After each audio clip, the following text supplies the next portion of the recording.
America और Iran के बीच 24वें दिन खतरनाक जोन में पहुंचा खाड़ी युद्ध। दोनों पक्षों के नेता कर रहे हैं अपनी अपनी जीत के दावे। अमेरिकी हमले के बाद शुरू हुए युद्ध में अब तक 3000 से ज्यादा लोग अपनी जान गंवा चुके हैं। अमेरिका की ओर से नक्शे से मिटाने वाले बयान पर ईरान का पलटवार। राष्ट्रपति मसूद पेजेश्कियान ने ईरान को नक्शे से मिटाना बस एक भ्रम है। डोनाल्ड ट्रंप ने कहा था कि संयुक्त राज्य अमेरिका ने ईरान को नक्शे से मिटा दिया है। डोनाल्ड ट्रंप के 48 घंटे वाले अल्टीमेटम पर ईरान की कड़ी चेतावनी। कहा कि अगर कुछ हुआ तो पूरी तरह से बंद कर देंगे स्ट्रेट ऑफ हॉर्मुज। अमेरिका ने दी थी ईरान के पावर प्लांट्स को निशाना बनाने की धमकी। अमेरिकी राष्ट्रपति डोनाल्ड ट्रंप के अल्टीमेटम पर भड़का ईरान। कहा अगर यूएस ने कोई कदम बढ़ाया तो एनर्जी इंफ्रास्ट्रक्चर को खत्म कर देंगी। डोनाल्ड ट्रंप ने दी थी 48 घंटे की डेडलाइन के बाद एक्शन की चेतावनी। इजरायल ने खोली अमेरिका के दावों की पोल। ट्रंप के अल्टीमेटम पर कहा हम जो भी करते गए साथ मिलकर करते गए। ईरानी पावर प्लांट पर हमले से अमेरिका ने किया था जानकारी होने से इनकार। ऊर्जा संकट को लेकर स्पेन के राष्ट्रपति पेड्रो की बड़ी चेतावनी। कहा स्ट्रेट ऑफ हॉर्मुज पूरी तरह बंद होने से ऊर्जा संकट बढ़ सकता है। ईरान ने की स्ट्रेट ऑफ हॉर्मुज को तुरंत खोलने की मांग। इजरायल के यरूशलेम और वेस्ट बैंक पर ईरान का बड़ा हमला। मिसाइल अटैक से कई इलाकों में भारी तबाही मचाई। इजरायल ने कहा क्लस्टर बमों का इस्तेमाल कर रहा ईरान। इजरायल के खिलाफ ईरानी मिसाइलों का हमला जारी। दक्षिणी इजरायल में एक के बाद एक कई हमले। भगदड़ की स्थिति बनी। एक दिन पहले जनुमा में हुए हमले में 100 से ज्यादा लोग घायल हुए थे। ईरान ने लेबनान से सटे पश्चिमी गैलीली में मचाई भारी तबाही। इजरायल में ईरान ने ताकि एक के बाद एक कई मिसाइलें। इजरायल ने लेबनान के कई ठिकानों पर किया था हवाई हमला। अमेरिका और इजरायल के साथ जारी युद्ध में ईरान का बड़ा दावा। स्वास्थ्य मंत्री ने 210 बच्चों की मौत और 1500 से ज्यादा लोगों के घायल होने का आंकड़ा किया जारी। कहा 300 इमरजेंसी सेंटर तबाह होने से स्वास्थ्य सेवाएं बुरी तरह प्रभावित। ईरान को दिए गए अल्टीमेटम के बीच डोनाल्ड ट्रंप की पोस्ट से मची सनसनी। अमेरिकी राष्ट्रपति ने ट्रुथ सोशल पर एक पोस्ट में लिखा शक्ति के माध्यम से शांति। ट्रंप ने पूर्व अमेरिकी राष्ट्रपति रोनाल्ड रेगन के शीत युद्ध के दृष्टिकोण का हवाला दिया। पश्चिम एशिया युद्ध के बीच ट्रंप प्रशासन के खिलाफ बगावत के सुर। वर्जीनिया की अमेरिकी सीनेटर टिम केन ने कहा कि हमारे बेटों और बेटियों को युद्ध में भेज रहे हैं ट्रंप।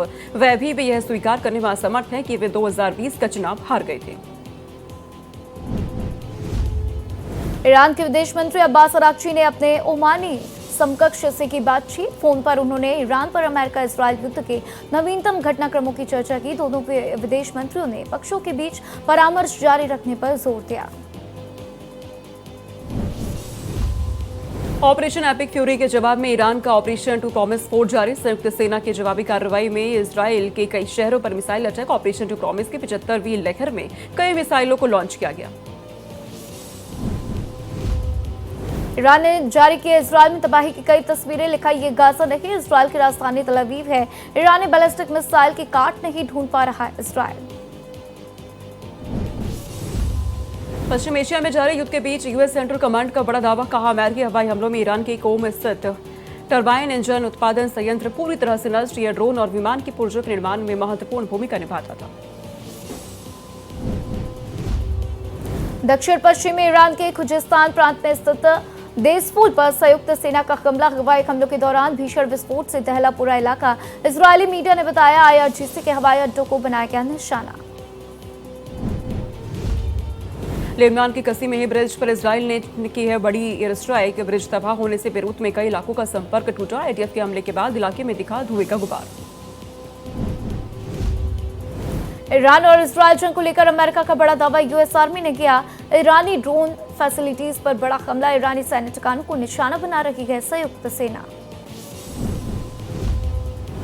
ईरान की शादी 136 ड्रोन पर लिखा F-35 स्टील्थ। कहा असली स्टील्थ मैं हूं। ईरानी ड्रोन इजरायल में मचा रहा भारी तबाही। इजरायल के सारे दावों को खोखला साबित करते हुए सैन्य ठिकानों को भी बनाया जा रहा है निशाना। इजरायल ने दक्षिणी लेबनान में भी किया बड़ा हमला। एयर स्ट्राइक पे कई हिजबुल्लाह लड़ाकों को मार गिराने का दावा। इजरायल पर भी जवाबी कार्रवाई कर रहे हिजबुल्लाह के लड़ाके।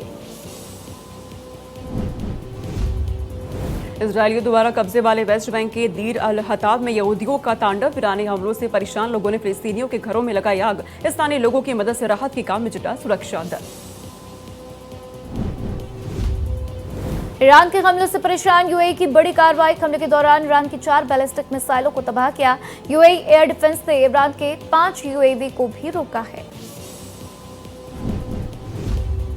इजराइल अमेरिका युद्ध के बीच अमेरिका ने अपने नागरिकों के लिए अलर्ट किया जारी। US department of state consular affairs ने लोगों से पश्चिम एशिया की यात्रा नहीं करने की सलाह दी है। विदेश में रहने वाले अमेरिकी टारगेट से बचने के लिए अपने एम्बेसी के संपर्क में रहे कहा।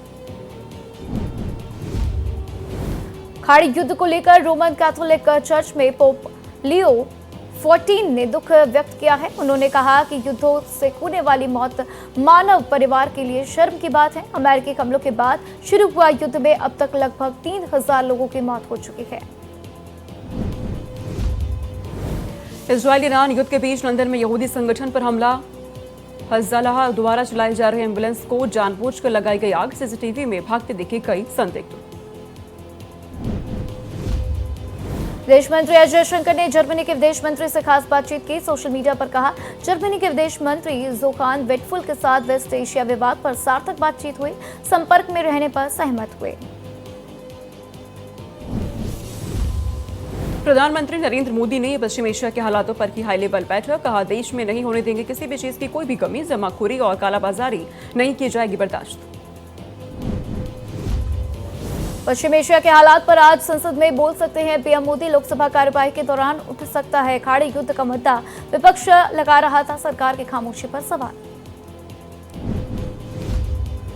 प्रधानमंत्री नरेंद्र मोदी ने रचा ऐतिहासिक कीर्तिमान। सरकार के प्रमुख रहकर 8,931 दिन किए पूरे। सबसे लंबे समय तक सरकार चलाने वाले बने लीडर। पीएम मोदी ने राम मनोहर लोहिया को उनकी जयंती पर श्रद्धांजलि दी। सोशल मीडिया पोस्ट में कहा, गरीबों को मजबूत बनाने और पार्टिसिपेटरी गवर्नेंस पर उनके विचार आने वाली पीढ़ियों को प्रेरणा देते रहेंगे। पीएम मोदी ने शहीद दिवस पर भगत सिंह, राजगुरु और सुखदेव को किया नमन। प्रधानमंत्री ने उनके सर्वोच्च बलिदान को याद करते हुए लिखा, उनकी निडर लड़ाई राष्ट्र को प्रेरित करती रहेगी।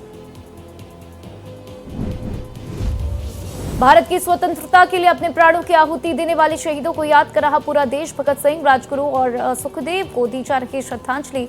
स्वतंत्रता और न्याय के लिए उनके निडर संघर्ष पर हो रही चर्चा। केंद्रीय गृह मंत्री अमित शाह ने सिख धर्म के छठे गुरु हरगोबिंद साहिब को उनके ज्योति ज्योत दिवस पर श्रद्धांजलि दी। कहा, हर गोबिंद साहिब राष्ट्र और मानवता के लिए हमेशा बने रहेंगे मार्गदर्शक।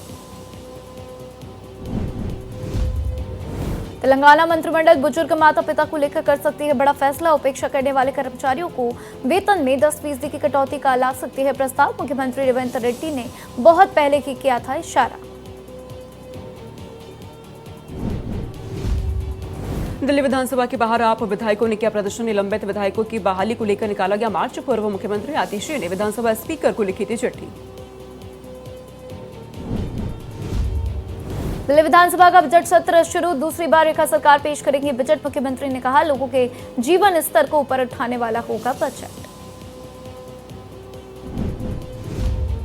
दिल्ली में बजट से पहले खीर सेरेमनी का आयोजन। मुख्यमंत्री के अलावा मंत्रियों ने स्कूली छात्राओं को खीर खिलाई है। मंत्री प्रवेश वर्मा, मनजिंदर सिंह सिरसा, आशीष सूद, कपिल मिश्रा और अन्य लोगों की मौजूदगी वहां नजर आई। यूजीसी के नए नियमों को लेकर सुप्रीम कोर्ट में हुई बड़ी सुनवाई। कोर्ट ने केंद्र सरकार को नोटिस देकर मांगा जवाब। याचिका में समाज को बांटने का आरोप लगाया गया। शहीदी दिवस के अवसर पर फरीदाबाद में आयोजित मेगा शहीद पदयात्रा। केंद्रीय युवा कार्यक्रम और खेल राज्य मंत्री रक्षा निखिल खड़से और हरियाणा के खेल मंत्री गौरव गौतम ने पदयात्रा का किया नेतृत्व। एमपी के सीएम डॉक्टर मोहन यादव का बड़ा एक्शन। अधिकारियों की बैठक के बाद सीधी कलेक्टर और गुना एसपी हटाए गए। असम की सियासत में एक बड़ा उलटफेर। मंत्री नंदिता गरलोसा कांग्रेस में हुई हैं शामिल। बीजेपी से टिकट न दिए जाने के बाद लिया फैसला। असम विधानसभा चुनाव में अकेले हाथ आजमाएंगे हेमंत सोरेन की जेएमएम। 19 सीटों पर उतारेगी उम्मीदवार। कांग्रेस से बात नहीं बनने के बाद सीएम हेमंत सोरेन ने लिया बड़ा फैसला। सीएम योगी आदित्यनाथ ने नवरात्रि के अवसर पर प्रदेशवासियों को लिखी है योगी की पाती। पत्र के जरिए यूपी के 9 सालों के विकास को मां दुर्गा के 9 स्वरूपों की प्रेरणा से जोड़ा। सीएम योगी की पार्टी में यूपी ने भरी उन्नति की उड़ान का दावा, तो पत्र में लिखा, आज युवाओं को मिल रही पारदर्शी प्रक्रिया से सरकारी नौकरियां, हमारी सरकार ने वंचितों को वरीयता दी। बीजेपी विधायक डॉक्टर राजेश्वर सिंह ने बंथरा कांड में एसीएस गृह को पत्र लिखकर कार्रवाई की मांग की है। बैंक अफसरों, रिकवरी एजेंटों पर एफआईआर की मांग। महिलाओं को 40,000 देने के दावे पर सामने आए एसपी और बीजेपी। लखनऊ में बीजेपी प्रदेश अध्यक्ष पंकज चौधरी बोले, जनता को गुमराह करने की कोशिश। पंकज चौधरी ने एसपी पर पोस्ट के जरिए बोला हमला, कहा एसपी सत्ता से बाहर बड़े बड़े वादे कर रही है, सत्ता में रहते हुए कुछ भी नहीं किया। महिलाओं के मुद्दे पर एसपी को बोलने का हक नहीं। पीएम मोदी ने देवी स्कंद माता के पंचम स्वरूप को नमन किया। संस्कृत शुभासितम साझा कर देवी स्कंद माता से सभी के जीवन में कल्याण, सुख और आशीर्वाद की प्रार्थना की।